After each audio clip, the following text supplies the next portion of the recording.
Yeah. Philly streets got a story to tell. Golden sun breaks the Liberty Bell. From the Trattoria to the stoop outside, feel good vibes in the city's pride. Fuji's Philly flair, oh, it's everywhere. Good news flying like hands in the air. Hip hop grooves with a twist, so rare. Fuji's Philly flair, we're living the care.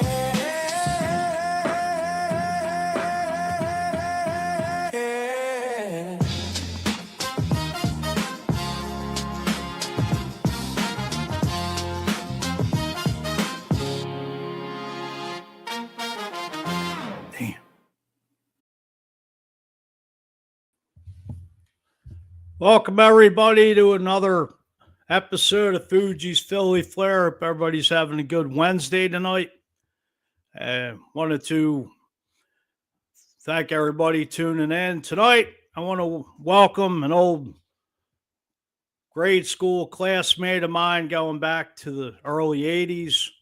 Miss Kathy Albertson will be joining me. Hey, Kath, how you doing? Hi. How Welcome. are you?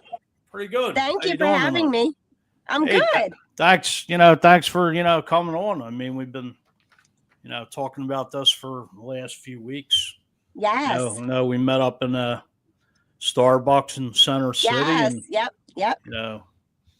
you mailed me this phenomenal book that you came out with, Beautifully Broken. As I don't know if anybody could see it, but there it is. Yep. Phenomenal book, and you just got it to me last Friday, and I'm on chapter 7 out of 10 chapters of the book, and And when's the last time you read a book? a very long time, and usually what do you call it? Your genre of choice? Well, it's just a book, like, just with everything you've been through. God bless you, as we were talking off air. I mean, it's, I couldn't tell you, because the lack of concentration is just my lack of concentration reading the book today is slim to none. And, just to relate, not just grade school, but, I called you Friday night, and I was I just hit 5 chapters on it. And and I'm not just exaggerating to put this out there, sincerely, it's just a phenomenal book. And I mean, God bless you, what you went through with the domestic abuse and everything. I don't, just everything you've been through in life, and all the negative stuff thrown at you, and you just overcame everything. And, it's phenomenal. God carried you, and you believed in yourself, and, people were just, giving you, you couldn't do anything. And, you honestly, not to bring sports into it, but it's that Rocky Balboa mentality. Right. You overcame, and, look where you've been through in the last 30 years. You got, you raised 4 beautiful children, and, you were just saying one of your daughters just got married the last couple months, and Couple years. She's pregnant. that's it. That's her. You were saying that. Yep. But, yeah. A great blessing. Yep. I mean, you've had, great blessings. You're getting the, the Jack. I don't know if I'm saying the last name right, but the Jack D. Yes. Romilly. Yep. Industry Service Award for 10 years of service for cleaning for a reason, as one of the most influential women of the year. That's a separate one. That's 2025. Yes. Well, and it's, you were on my other show a couple years ago, and I was. You're doing cleaning for a reason, and Helen's Angels for the cancer. But no, just to dive. No, go ahead. No, go ahead. No, I wanted to really dive into the book because you've already sold over 2,000 copies of this. I have. I know you. Well, you did tell me some before, but I didn't know if you wanted me to mention What? it. No, that you had somebody contact you, like a producer. Oh, yes, you can mention it. No, I just wanted to make sure because I didn't know if it Yeah, was, no, it's fine. Yeah. you know, about a movie. I mean, that's phenomenal. And then, I know. like, I know. I just- love Lifetime. I love Lifetime movies, and look, I could be one, right? hey, obviously, it's already in here, so as my I know. microphone gets knocked over. But I wanted to. I really didn't want to give too much of the book away because, It's okay because I think people would still read it because different people are going to get different things out of it that could help them, or they know Right. someone it could help or something. So Well, I mean, just to start off, you had you had your first child, which was Marty, about when you were Yes. about 20 years old, and yeah. just the And Marty just turned 33. wow, God bless him, happy birthday to Yes. Marty. And you were a single parent that just went through a horrible experience, and I know. like just reading, like I couldn't even believe what you even I'll were need to going access through your it. Spotify data to do this. The Sorry. phone No, just went no. off. I'm sorry. No, it's okay. No, I thought it was maybe on our end on this No, side. no. Yeah. But I don't know. I'm just like, oh, can you really get into what you experienced in this, like in this early part of your life and the book? Yes. So I grew up as a child in Northeast Philly, as you know, and my father was strict and abusive, and I don't think I didn't know any better. So when I started to date a neighborhood boy, it just I think part of me wanted to like escape from my home. Right. So I went with him and then fell in love, and then he was telling me he loved me where I wasn't hearing that at home. So I Right. figured, and then when he started doing things, I thought they were normal. Right. And even when I spoke to my mother, who I was very close with, about some of it, my mother's answer was, "Oh, well, your father." So I don't think my mother realized even. So she kind of made me think it was normal as well. Where I have 4 children, and I've always told them what domestic abuse is. They know the purple ribbon stands for domestic violence. October is Domestic Violence Awareness Month. Right. 1 in 3 women are abused in some way at some point in their lifetime. And that's an extreme statistic. But it's true. And unfortunately, I was 1 in 3. But when I was young, I had lower self-esteem, and I guess I was an easy target for what he wanted to do. He alienated every friend I had, and it alienated me from my family as well. So then I had nobody to rely on but him. And, I think you don't realize at the time when you're in it, like if someone told me, "Oh, you're being abused," at 19, I wouldn't have thought, yes, I'm being abused. in fact, I made every excuse for every black eye, every missing tooth, every, hand marks on my throat, whatever it was. I always had an excuse. Oh, I fell. I did this. I did that. My oldest sister, tried to talk to me and was like, you should leave, but he gave me reasons to stay, I guess, right? And to think that nobody else would ever want you or all these other things. And I believed that. Because it's part of the manipulation you go through. Right.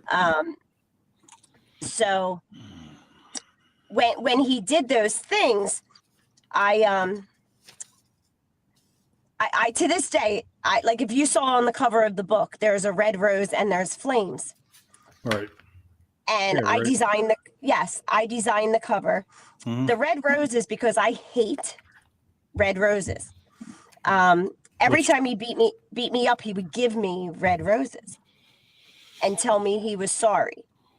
And after that, to this day now, I want nothing to do with red roses. And then the flames were a symbol of like, he burned, like I had high school yearbooks. I had pictures from when I was young and things like that. I love Rod Stewart. Right. And all my Rod Stewarts, he burned everything I had. I recall that, and in the book, as you're saying, like, just he wouldn't let you talk to other guys that were just platonic relationship with friends, and just it was it was and luckily I'm still friends with some of those guys today, but back then, I chose him over everything is what I ultimately did, which is what so many young women or even older women do, because it's part of a pattern that you fall into, and they know the pattern, and they're narcissistic and everything else. And I'm blessed though that I did get out of it. Getting out of it is the hardest part. And then I got out of it once, but I went back. And that's what many people do. Many people go back, and it's okay, because when you finally do leave, and you leave for good, and it has to be like when I left the first time, everyone convinced me to leave, right? But when you leave, when you feel enough pain yourself, whether it's physically, emotionally, whatever it is, and you make that decision for you to leave, then most of the time you don't go back. But I had organizations that helped me, and I'm still involved with some of them today. But I also made a life of charitable giving because I knew what it was like to have not been helped. Fast forward, I know you said that some domestic relation places you would always go by, and then talked about later on you finally, I guess you contemplated for years about going into one, and you finally did, and like a friend of mine is who convinced me to go. Yes, right, yes. and as you're an advocate for domestic violence today, and do you still speak as like a guest speaker in that Actually, field? I've gotten so many more speaking engagements since I wrote the book. People ask me to come speak about the book and about what I went through, and I've done quite a few things with Laurel House, the Domestic Violence Center of Chester County. I'm on the website of Women in Transition, and they're the organization that helped me. Okay. So now to be part of their survivor stories comes full circle for me, and I'm truly blessed that I have the opportunity for someone to read that, and maybe it'll help someone. All right.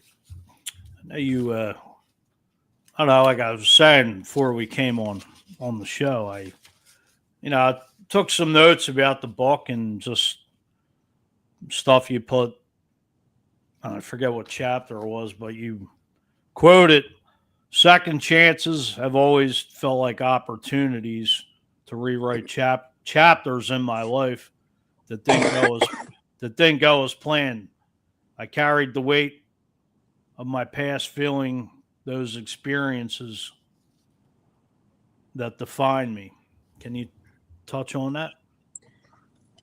So, had I not gone through certain experiences, I don't think I'd be the person I am today. I believe what doesn't kill you makes you stronger. Right. And having gone through it, now it's like who I am. Like I wouldn't have been the mother I was, and I wouldn't have the job I have, and lots of things.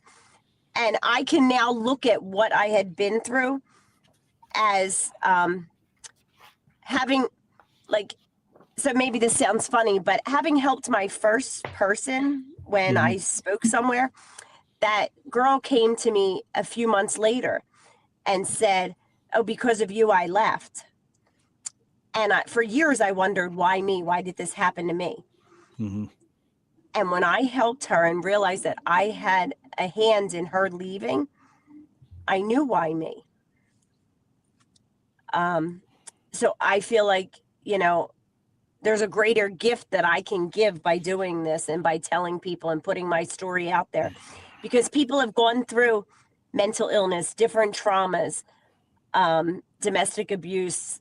Like there's so many things that I had endured that I'm not alone. People just might not talk about it, but I'm not alone. I know for a fact that people have gone through one of those things in there.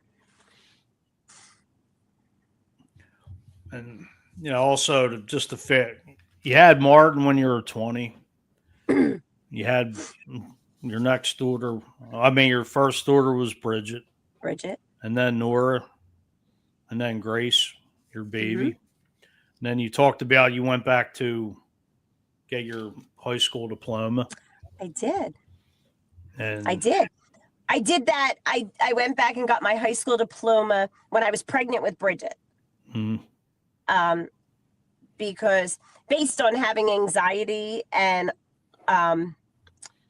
severe panic disorders, I had dropped out of high school in my senior year. So I did go back to night school and got a high school diploma, pregnant with Bridget, and my husband at the time, helped me. So I graduated finally. And then after Grace, my youngest, went to kindergarten, I decided to go to college. And you went to Montgomery County Community. I did. Yep. And you were saying that hey, Martin, Bridget, Nora, and Grace really chipped in to help you out, and they did. And you started your first job, which was an office job, and like you were basically like a deer in headlights, like I know. I had no idea with the computer, with all the bells and whistles and all that. And I have to still joke around. I'm 53, and I'll still sometimes say to whichever kid's living with me or whatever, I'm like, "How do you do this? What do I do here?" And they laugh and they're like, "Mom," and I give them a lot of credit because I was divorced and had the kids by myself then, and my oldest two, Martin and Bridget, really chipped in and took care of Nora and Grace for me, because I couldn't have done it without them. I wanted to play that clip from. Sure. Let me see if I could find it here. Here it is. This is anybody just tuning in. This is Kathy Albertson, the author of the book Beautifully Broken, which sold over 2,000 copies. Lifetime movie possibly in the works. Just wanted to play little snippets here for everybody maybe just tuning in. Some stories begin in the light. Hers began in the shadows. A childhood marked by fear, a troubled family, and a world that taught her pain before it taught her love. As she grew, the storm followed: anxiety, heartbreak, and a relationship that became a prison. But even in darkness, she found sparks, moments of love, glimpses of strength, and the courage to fight for freedom. Beautifully Broken is Kathleen Albertson's powerful, true story of survival, a testament to the resilience of the human spirit, a reminder that even the deepest wounds can heal. This is not just her story. It's a story for anyone who has ever needed to rise again. Beautifully Broken. Available now.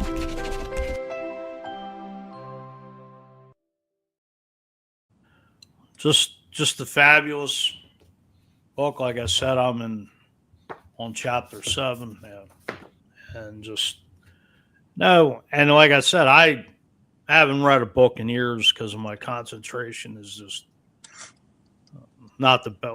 Like really, who I'm sure some people do read, but everybody's so embedded. You're not alone. There's this one guy I'm friends with. He's on my board for PBMOA, a networking group that I have, and he read the book and he said to me, "Kathleen, I have not read a book in like 20 years." He goes, "But because it was you, I read it." And he and then he was talking to me about certain things in it. So I was blessed that, he did read it. And he actually was the first person to come to me. He was the first book I signed also. Nice. Yeah. Thank you for the autographed copy, by the way. You're welcome, my friend. Yes. Actually, I did want to get into the movie. Said the producer from Lifetime contacted you. No, not from Lifetime. No. It was just that someone reached out. I have a website and it's KathleenAlbertson.author. Okay. And someone reached out about wanting to make it a movie on the website to talk to me and the marketing team about it. So I have to look more into it. I don't know, but it's a possibility. And then the Lifetime thing came up from my son's girlfriend, Kimmy. She actually thinks it should be a Lifetime movie. So hey, why not? She was trying to find a way to be able to submit it that way for me as well. So that's where you heard the Lifetime part. Yep. I have my colleague from Patterson Avenue Fanatics. Our show's on Monday nights from 8:30 to 9:30. Alan Andrew Cavage checking in. I love the books on tape or ebooks. I know. I have been asked about that. So I have to, lots of people have said it to me that they would like that. So I have to look more into it. It's an expensive thing to do, believe it or not. So I am considering it. I just haven't done it yet. Is that something that could be, I guess, sold on Amazon? The ebooks? What? Nah, just the ebook. Yes, it would still be on a platform for Amazon. Right. Like there's a Kindle. There's a Kindle version, a hardback version, or a softback. Okay. But the ebook, I just haven't done it just yet. I'm going to be on a billboard in New York Times Square soon. Really? So, nice. Yes. Matter of fact, you read my mind because I was going to ask you is it a New York Times bestseller yet? It is not yet. Or is it on the way at least? I mean, you have to.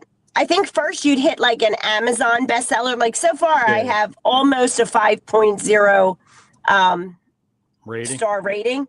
So, give me a rating. Anybody who's read it, or you, Mike, give me a review. So I mean, like I've said already, the third time I'm on chapter 7, and it's a book you just can't put down.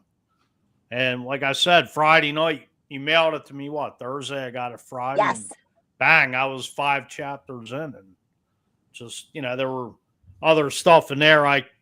We talked about from being adolescents so we could, the same place we were in, not at the same time, but, same. But that connects you with someone, right? Like, right. I mean, it's the place I went to after what happened to me in high school. Mhm. That's, was where I went. And I think that's like where it hit home. It was like, Correct. And that's why you called me right away. yeah, Yes. because Yeah. I was, because, the place Charter Fairmount was just, Yep. you don't even hear, it's not, a lot of people can't really connect with it. And it's, No.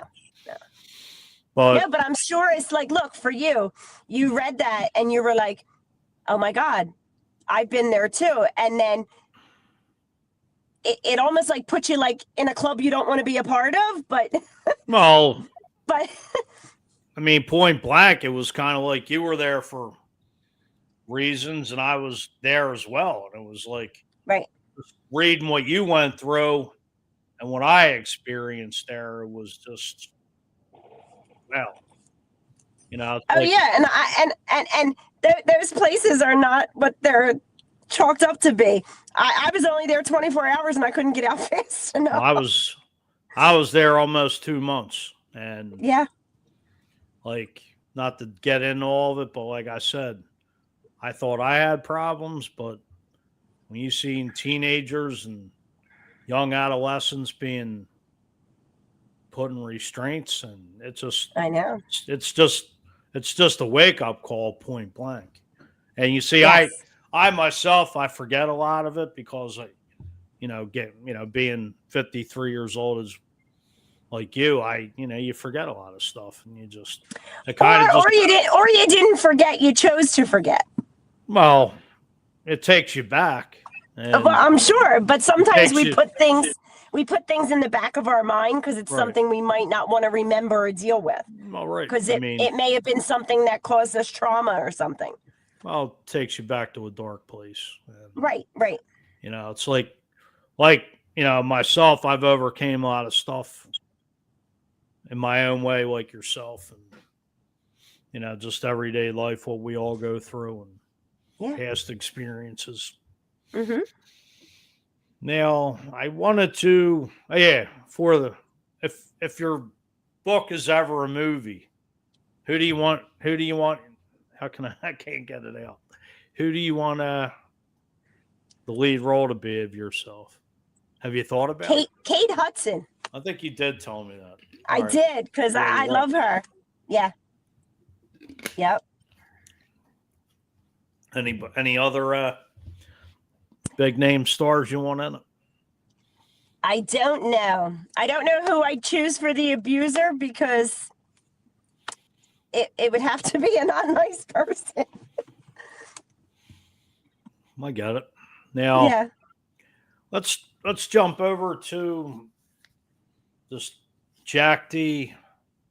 I don't know why I Romali? can't.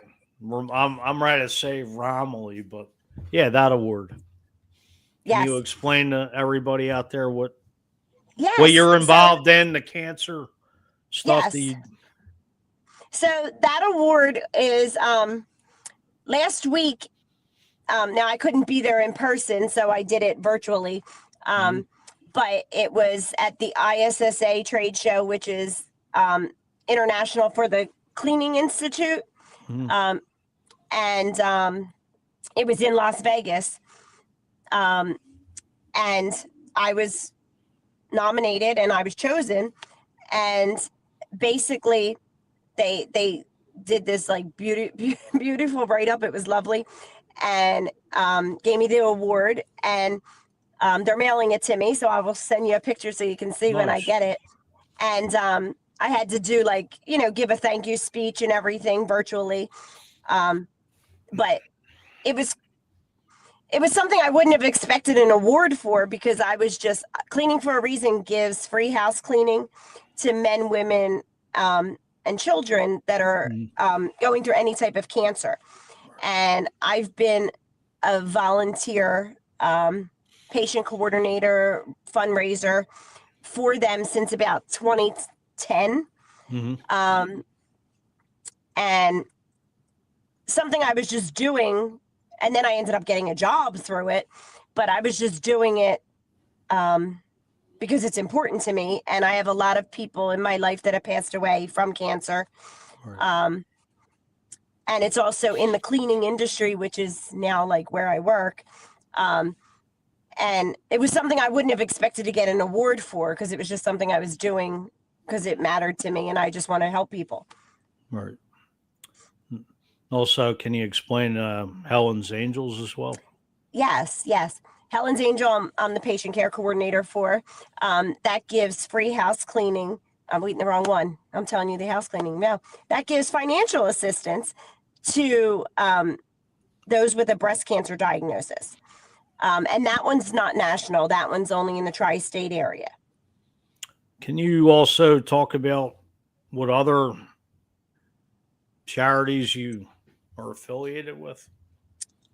Yes, so I'm involved with Laurel House, Women in Transition, and the Women's Center of Montgomery County, and the Domestic Violence Center of Chester County just asked me if I'd speak at their gala coming up in the spring. And I'm also going to be speaking at Montgomery County Community College for my old professor. When I was there, he came to one of my book signings and asked me about doing that at the school. So I'm excited to do that too. So I wanted to go back to the book. Yeah. And meant to ask you this before, but I forgot. Not to touch on the whole chapter, but can you touch on breaking the cycle? On like how you do it or what it means? Both? Yeah, a little bit of both. Wait, is that? Hold on 1 minute. I want to make sure I got the right.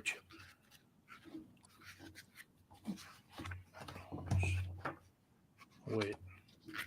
I think I'm going to go back. I'm going to go forward to chapter 10. Actually, I know I've been all over with this book. Well, breaking the cycle is actually very important. But it's something you have to make a conscious effort. Mm-hmm. So through therapy, and the woman's name was Jean, who I dedicated my book to. She taught me what I was going through was like toxic and abusive and wrong and all these things, that as I was in therapy and had my children and everything, I had to then make a conscious effort, because, you know, as human beings, you live what you learn. Like we swallow what you go through. And mm-hmm. even if sometimes, like, you know, if somebody doesn't tell you to, like, I guess, keep it in the forefront of your mind, like, so her helping me made me realize, like, every day, like, I made a conscious decision to not be like my parents and do what was done to me. Right. So,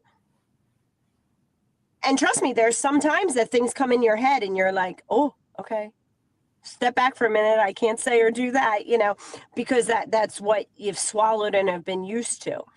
Right. And, you know, I made a conscious effort of it, and I've made mistakes along the way, trust me.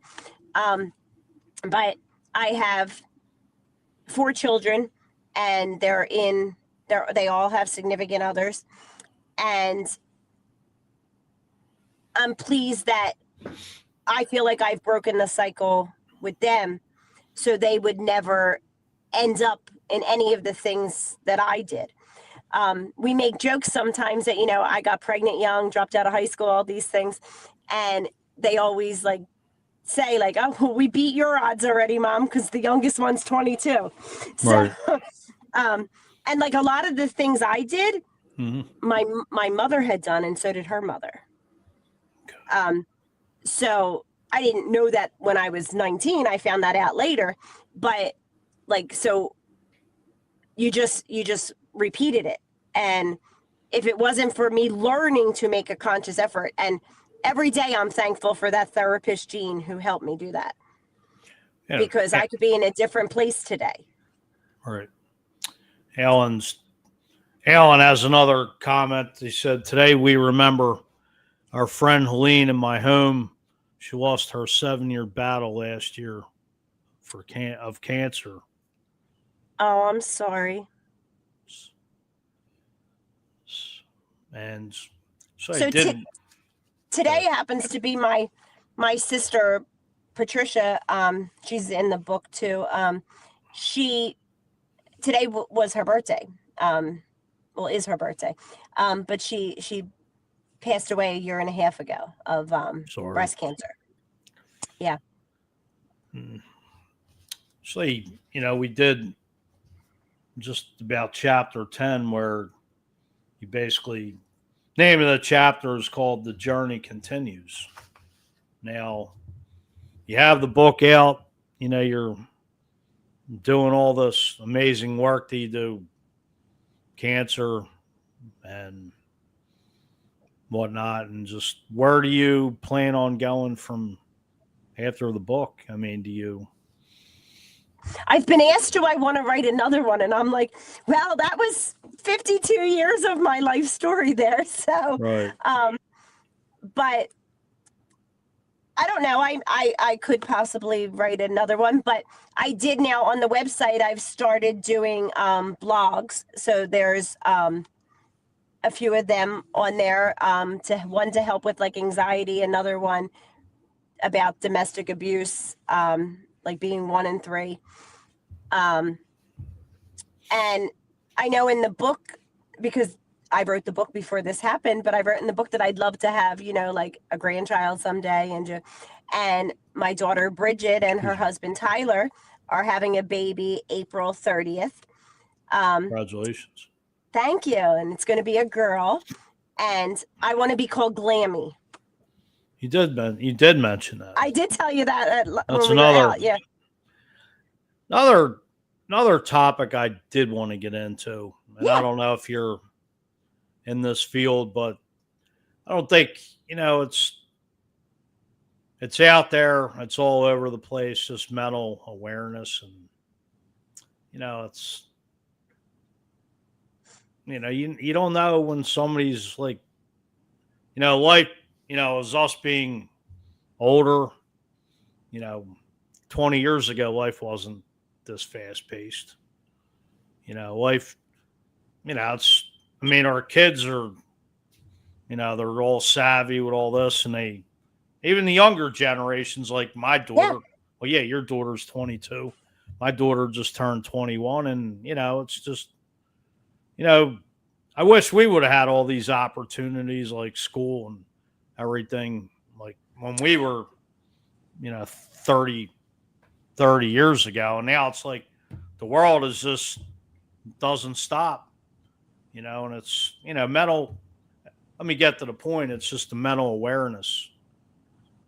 Every day it's just go, go, go. And it just doesn't, like, you don't know what somebody's going through. No.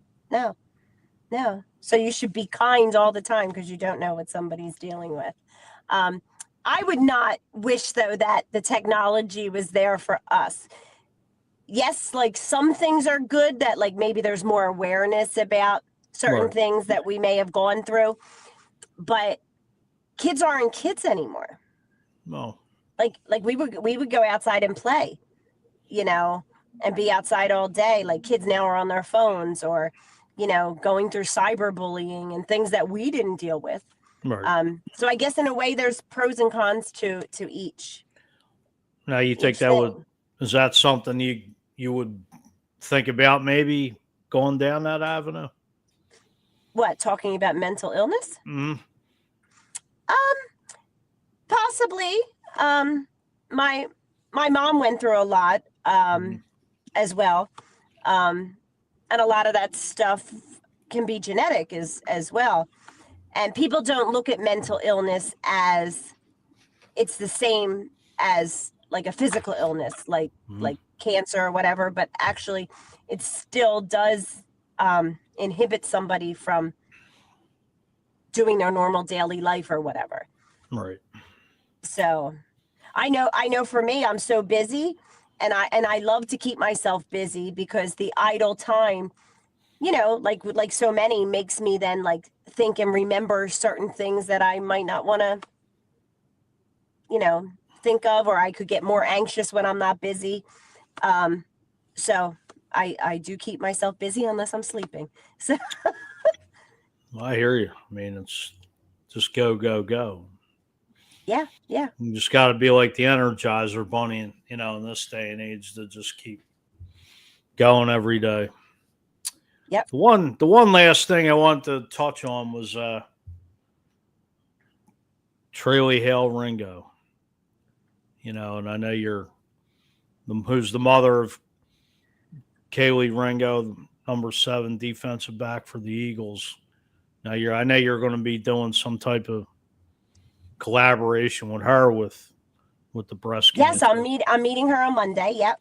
Yep. Mhm. Yeah. Yeah. And we've gone through a lot of similar life experiences. Right. And also she's survived breast cancer, so we may try to do some things together to help in that regard. I would love to have her come and speak at one of my upcoming events, Right. Yeah. And we wouldn't have met had it not been for you.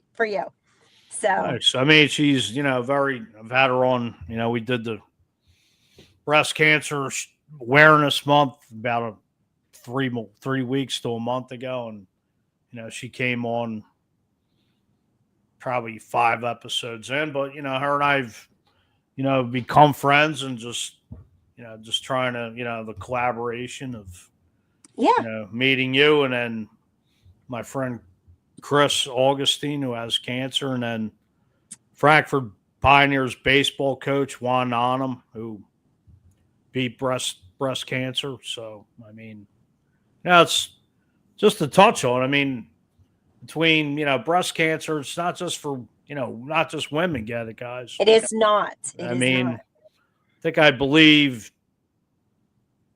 Juan said it was like 2,800 men a year get breast cancer, and guys Yes. get checked out because They should. it's not just we've helped a few men with Cleaning for a Reason and Helen's Angels too, right with breast cancer. Yeah, and it's one in 8 women, and I'm not sure the statistic for men, but it's something that usually men didn't think of. well, right. I mean, it's not just the ladies that do get it; the men do get it as Yes. well. So get checked out. Don't, put the macho stuff aside, and just check it out, because God forbid, for when I had Traley Hale Ringo on, she almost died if she didn't get checked on it. She wouldn't be here. Right.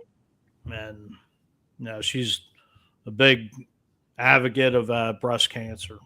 Yes, I know. Yeah. Ellen checking in saying cancer sucks. Yes, it does.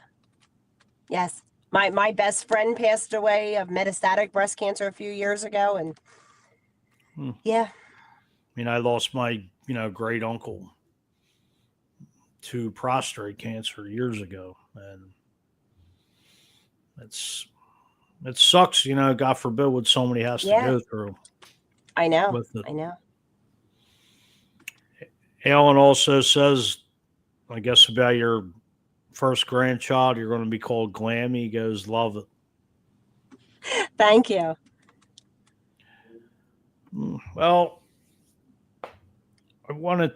Can you let everybody know where they could reach you? I mean, as far as Helen's Angels, Cleaning for a Reason, the domestic abuse, like where they could find you at. Well, so you can reach me in general on the website KathleenAlbertson.author, or you can find me also like my emails on the helensangels.org website. Same thing on cleaningforareason.org. So, yeah. And like, as we talked about, doing collaborations with you and then Traley, and just, getting the word out. Yep. And guys get checked out too for breast cancer. Yeah. But Kath, I appreciate this, Mike. Anytime. I mean, anytime you want to come on and talk about an outing, an event you have, be happy to plug it. Thank you. If anybody, wants to get involved, please feel free to reach out. Sounds Spread good. the word. Well, I want to thank you for coming on Fuji's Philly Flair. It's, like we said, and it's been in. Everybody get this book, Beautifully Broken. I don't know if everybody could see it, but check it out. It's a great book. Over 2,000 sold. Oh, yeah, one more. When are you going to be on the billboard up in Times Square? I don't know yet. I'm working on it currently, but I will let you know. Do you have a picture and all ready to rock? That's what we're working on. Yep. Nice. Yep. Congratulations. I have a marketing team that, That's awesome. Well, I mean, congratulations on the book. Thank you. Hopefully, your award that you're getting for one of the most Influential influential women of the year. 2025. Yeah. Right. But I'm one of, yes. Yeah. Right. And then there will be a magazine that comes out. Yeah. I'll share all that with you too. Nice. Well, you have to come back on and I know. when I will plug it out here. But Thank you. I want to thank Alan for checking in, everybody tuning in. No show next week. I'm taking the Thanksgiving week off. My producer goes get Fuji's mug in Times Square. No, that's all right. Thanks. Want to thank everybody tuning in. Reach out to somebody. You never know what we're all going through today, especially now. Time gets a little more stressful, holidays. I want to wish everybody a happy, safe, and blessed Thanksgiving. Be safe, everybody. Have a good week, and God bless. Bye. Take Thank care. you. Philly streets got a story to tell. Golden sun breaks the Liberty Bell. From the Trattoria to the stoop outside, feel good vibes in the city's pride. Fuji's Philly Flair, oh, it's everywhere. Good news flying like hands in the air. Hip hop grooves with a twist, so rare. Fuji's Philly Flair, we're living